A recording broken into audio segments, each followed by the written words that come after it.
قربانی کے بارے میں یہ بات ذہن میں رکھیے گا کہ یہ واجب ہے،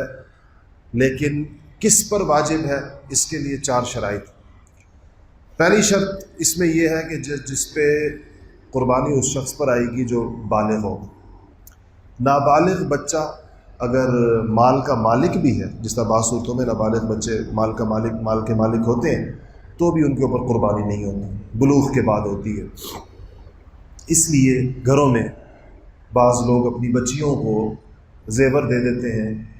اور ان کا کر دیتے ہیں، اور وہ بچیاں جب تک نابالغ ہیں تب تک ٹھیک ہے، ان پہ قربانی نہیں ہے، لیکن اگر وہ بچیاں بالغ ہو گئی ہیں اور ان کے پاس وہ زیور ہے جو ان کی ماں نے ان کو دے دیا یا باپ نے ان کو دے دیا یا کوئی اور چیز جس نے ان کو نصاب کا مالک بنا دیا، تو یاد رکھیے گا کہ ان بچوں کے اوپر قربانی آ جائے گی، ان کو قربانی کرنی ہوگی۔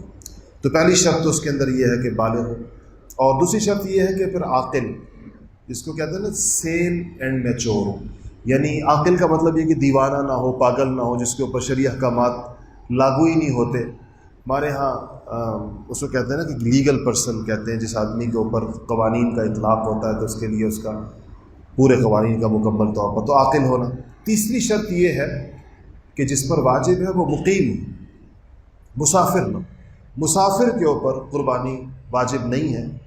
اور لیکن یہ ہے کہ اگر وہ قربانی کر لے تو اس کا ثواب ہے، اور